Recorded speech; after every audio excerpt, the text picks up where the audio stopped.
বলা হয়েছে যেখানে কোরআন এবং হাদিসের আলাপ আলোচনা করা হয় ওইখানে নূরের ফেরেশতারা নেক জান্নাতরা তারা এসে বসে যায়। যখন মাহফিল শেষ হয়ে যায়, মাহফিল শেষ হয়ে যাওয়ার পরে ওই নূরের ফেরেশতারা আল্লাহর দরবারে যায়। আল্লাহর দরবারে গিয়ে বলে, আল্লাহ বলে আমার ফেরেশতারা তোমরা কোথা থেকে আসছো? বলে আল্লাহ কুন্তলা গ্রামের মানুষেরা তারা মাহফিল করছে, আর তাদের মাহফিলে আমি দেখলাম আপনার জান্নাত দেখে না, জাহান্নাম দেখে না, আপনাকেও দেখে না। আল্লাহ গো তাদের এই আলাপ আলোচনা আমরা শুনছিলাম, মজলিসের শেষে মাহফিলের শেষে আমরা দেখলাম আল্লাহ তারা আপনার জাহান্নামের আযাবের ভয়ে কান্নাকাটি রোদন করছে। আমার আল্লাহ বলে আমার ফেরেশতারা তারা কি আমাকে দেখেছে? বলে না আল্লাহ আপনাকে দেখে না। আবার জাহান্নাম দেখেছে? বলে না আল্লাহ আপনার জাহান্নাম দেখে না। আবার জান্নাত দেখেছে? বলে না আমার জান্নাত দেখে না। তথাপিও তারা আপনার আযাবের ভয়ে তারা কান্নাকাটি করছে। আমার আল্লাহ রব, আমার আল্লাহ মাবুদ, তিনি বলেন আমার নূরের ফেরেশতারা তোমরা সাক্ষ্য থাকো, সাক্ষ্য থাকো। আমাকে যারা দেখে না, আমার জান্নাত দেখে না, জাহান্নাম দেখে না, আমার আযাবের ভয়ে যারা কান্নাকাটি করছে, আমি আল্লাহ তাদের তামাম জিন্দেগির গুনাহ খাতাকে ক্ষমা করে দিলাম। মজলিসের শুরুতে আপনারা এই কথাটা বারবার শুনেছেন, তথাপিও আমাকে বলতে হবে মজলিসের আদবের জন্য। কলেমাওয়ালা ভাইয়েরা, মুসলমান ভাইয়েরা, প্রাণের মা বোনেরা, আপনারা আজকের 2 ঘন্টার মেহমান ফিরোজ খানের জবান থেকে শুনছেন। আইরে যদি ইখলাসের সঙ্গে শুনে, নিয়তের সঙ্গে শুনেন, একটা আমাল যদি জিন্দেগিতে করতে পারেন, ওই আমালের ওসিলা করে আল্লাহ পাক আপনার তামাম জিন্দেগির গুনাহ খাতা ক্ষমা করে দেবে। জোরে বলুন সুবহানাল্লাহ। ওই রকম একটা জলসা হচ্ছে। ওই জলসায় কণ্ঠার আওয়াজটা কত দূরে চলে যাচ্ছে। বেগমকে বলছে, বেগম রে তাড়াতাড়ি 2টো খাবার দে, ওইখানে মিলাদুন নবীর মাহফিল হচ্ছে, ওই মাহফিলে গিয়ে একটু বসে যায় আর নিজেদের ইসলাহের জন্য, নফসের জন্য আল্লাহ পাকের প্রশংসা, নবীর প্রশংসা একটু শুনে আসি। বেগম সাহাবা, বিবি সহধর্মিনী, ওয়াইফ খাদ্য বার করে দিয়েছে, খাবার বার করে দিয়েছে। খাবারটা খাবার পরে ওই ভাই সাহেব আমার আস্তে আস্তে আস্তে আস্তে মাহফিলের দিকে চলে আসছে। মাহফিলে আসার পথে রাতের বেলায় হায়রে সাপে দংশন করে ওই ব্যক্তিটা পড়ে গিয়ে মারা যায়। মাহফিলের আসা হলো না, মাওলানা সাহেবের বক্তব্যটা আর শোনা হলো না। সাপে কামড় দেওয়ার পরে রুহটাকে নিয়ে, আত্মাটাকে নিয়ে টানাটানি চলছে। জান্নাতের ফেরেশতা বলে একে জান্নাতে নিয়ে যাব, আর জাহান্নামের ফেরেশতা বলে একে জাহান্নামে নিয়ে যাব। সারাটা জীবন মাল খেয়েছে, সারাটা জীবন জুয়া খেলেছে, মিথ্যা চুগল গীবত কোনো বাদ দেয় না, আল্লাহর কোনো হুকুমকে মানে না, 5 ওয়াক্ত নামাজ পড়ে না, রোজা রাখে না, যত রকমের দুনিয়াতে অপকর্ম ছিল সব করেছে। অতএব একে জাহান্নামে টেনে নিয়ে যাব। জান্নাতের ফেরেশতারা তারা বলে না, আজকের মাহফিলে এরা যাচ্ছিল না জানি ওই মাহফিলে যদি মাওলানা সাহেবের বয়ান শুনে আমাল যদি করতো, তার আল্লাহ পাক তার তামাম জিন্দেগির গুনাহ খাতা ক্ষমা করে দিত। ক্ষমা করে দেওয়ার পরে ওই ব্যক্তিটা জান্নাতে যেত। অতএব তার নিয়তের বাধা ওলাতে আমরা জান্নাতে তারে নিয়ে যাব। আল্লাহ পাকের গায়েবে আওয়াজ আসলো, এবার নূরের ফেরেশতারা তোমরা দেখো। কি দেখো? বাড়ি থেকে নিয়ে লাশটা যেখানে পড়ে আছে ওই জায়গাটা মেপে দেখো। বাড়ি থেকে নিয়ে লাশটা যেখানে পড়ে আছে ওই জায়গাটা মেপে দেখো। আর লাশটা থেকে মজলিসটা যেখানে হচ্ছে ওই জায়গাটা মেপে দেখো কতটা আগিয়ে এসেছে বা পিছিয়ে এসেছে।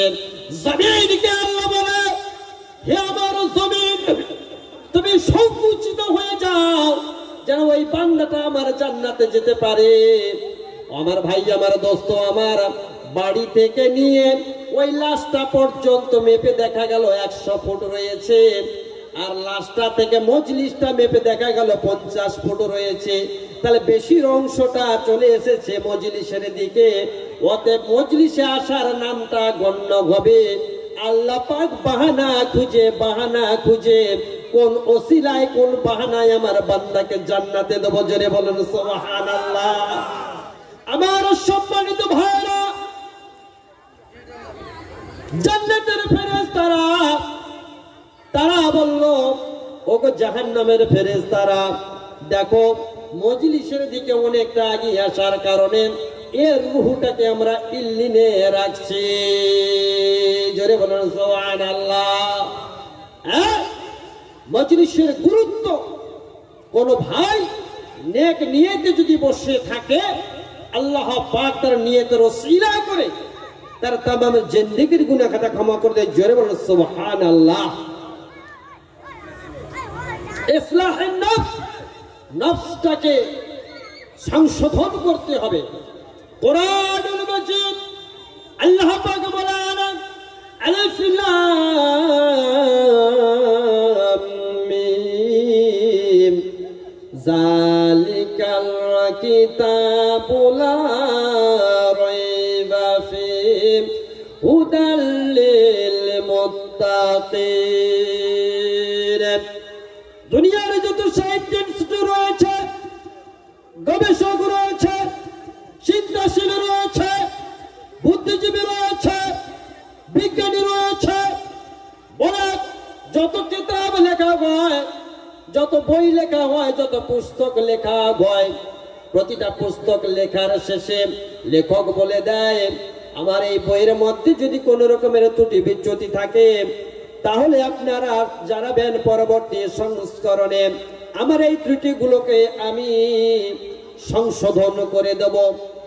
একমাত্র Japan, German, Britain, France, London, Africa, Antarctica, Oceania, Malaysia, Tanzania, Siberia, Jordan, তুরস্ক, হিন্দুস্তান, পাকিস্তান, ভারতবর্ষের মানুষেরা সারা পৃথিবীতে যত কিতাব রয়েছে, কোন কিতাবের প্রণেতা এরকম বলে না, কিন্তু একমাত্র মুসলমানদের ধর্মগ্রন্থ আল কোরআনুল মাজিদ সম্পর্কে আমার আল্লাহ বললেন, ও দুনিয়ার কোটি কোটি কোটি কোটি মানুষেরা, তোমরা আমার কিতাবকে যদি অধ্যয়ন করো, পড়ো, আমার এই কিতাবের মধ্যে কোন রকমের সন্দেহ নাই, কোন রকমের সন্দেহ নাই, কোন রকমের কোন মিথ্যা ভুল আজগুবি বানোয়াটি নেই। একটু জোরে বলেন সুবহানাল্লাহ। যালিকাল কিতাব লা রাইবা ফীহি হুদাল লিল মুত্তাকিন। প্রত্যেকটা জিনিসের গাইডলাইন থাকে।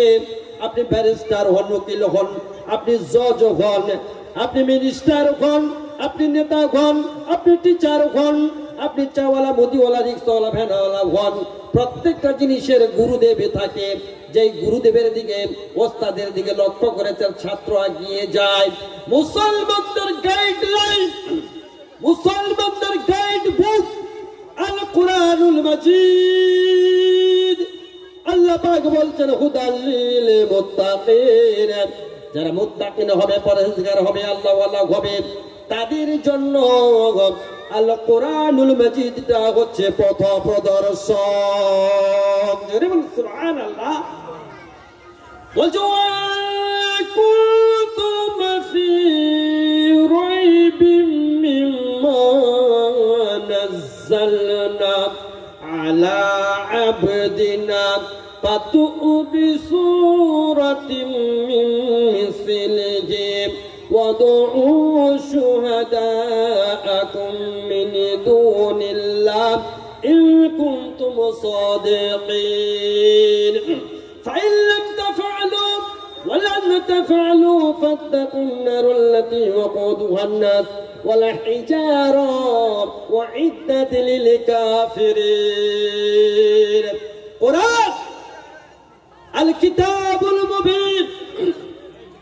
কোরআন সম্পর্কে আমার আল্লাহ কোরআনুল মাজিদে বললেন, ও দুনিয়ার মানুষেরা, তোমরা যদি চ্যালেঞ্জ করো, তোমরা যদি মোকাবিলা করো, তোমরা যদি কোন রকমের গোল টেবিল বৈঠক মাসোয়ারা করো, সারা পৃথিবীর শক্তি যদি একদিকে হয়ে যায়, তবে কোরআনের একটা জেরে জবর নোক্তা আকার ইকার উকার হস্যইকার দীর্ঘ উকার কোন রকমের একটা দশমিকের মতো একটা ক্ষুদ্র চিহ্ন পর্যন্ত কোরআনের 30 পারা কোরআনের মধ্যে কোথাও একটু পরিবর্তন করতে পারবে না, কোথাও পরিবর্তন করতে পারবে না। আল্লাহ পাক বললেন এই কোরআন কোন কোরআন 1400 বছর আগে আল্লাহ পাকের প্যারা রাসূল ধ্যানমগ্ন ছিলেন তাওর পর্বতের গুহা জাবালে নূহ মা খাদিজাতুল কুবরা রাদিয়াল্লাহু তাআলা আনহা তিনি বলছেন ইয়া রাসূলুল্লাহ ইয়া হাবিবাল্লাহ বলছেন জামবিলুনি খাদিজা জামবিলুনি খাদিজা তুমি আমার গায়ের উপর একটা কম্বল জড়িয়ে দাও, থরথর করে কাঁপছে, যেমন দুনিয়াতে কোনো জ্বর হলে আমরা কম্পন করি ওইভাবে কাঁপছে। আল্লাহ রাসূল বলছেন খাদিজা আজ আমার উপরে রিসালাতের দায়িত্ব দেওয়া হয়েছে, আমার কলেমা হবে লা ইলাহা ইল্লাল্লাহ মুহাম্মাদুর রাসূলুল্লাহ, দুনিয়ার একমাত্র গরিয়সী মহিয়সী পবিত্র মা। বলা হচ্ছে সারা পৃথিবীর জমিনে যখন কোন মুমিন মুসলমান কলেমা তাইয়্যিবা পড়ে না সেই সময় একমাত্র বিশ্ব ব্রহ্মাণ্ডে সারা পৃথিবীর একমাত্র নারী মা খাদিজাতুল কুবরা রাদিয়াল্লাহু তাআলা আনহা সর্বপ্রথম জবানে কলেমা শরীফ লা ইলাহা ইল্লাল্লাহ পড়েছিলেন। তার বাবার কাছে বরকতে আজ বিশ্বের বুকে 500 কোটি মানুষ, আজ বিশ্বের বুকে 200 থেকে 300 কোটি মানুষ কলেমার সুশীতল ছায়াতলে বসবাস করছে। একটু জোরে বলা যাবে না সুবহানাল্লাহ। ওই কোরআনুল মাজিদ সম্পর্কে আমার আল্লাহ বললেন আমি পাহাড়ের উপরে বলছি লাউ আনজালনা হাযাল কুরআন আলা জাবালিন রাআইতাহু খাশিআন মুতাসাদ্দিআন মিন খাশিয়াতিল্লাহ ওয়া তিলকাল আমসাল নাদিরিবুহা লিন্নাসি লাআল্লাহুম ইয়াতাফাক্কারুন।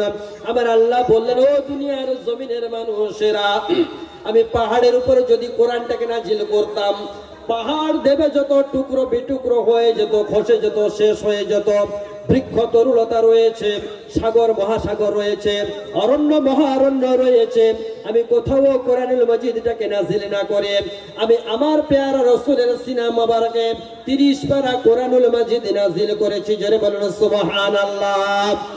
আর দুনিয়ার জমিনের মানুষেরা বর্তমানে স্কুল কলেজ ইউনিভার্সিটিতে আপনি যদি 10 বছর 20 বছর পড়ান, যদি আপনি বিএ পাস করান, গ্রাজুয়েশন কমপ্লিট করান, ট্রিপল এমএ পড়ান, মাস্টার ডিগ্রি করান, কোথাও দেওয়া নাই যে মাস্টার ডিগ্রি কমপ্লিট করলে পাহাড় পরিমাণ সওয়াবটা তোমার আমলনামায় লেখা হয়ে যাবে।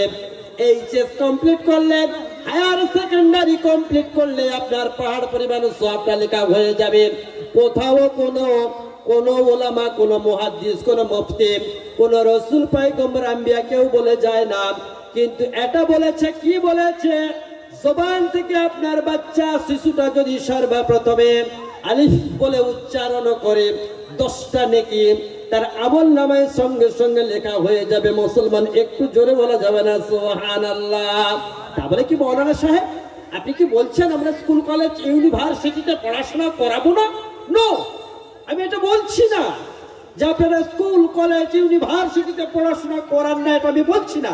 মাস্ট বি কম্পালসারি, আপনাকে তো স্কুল কলেজ ইউনিভার্সিটিতে পড়াতেই হবে।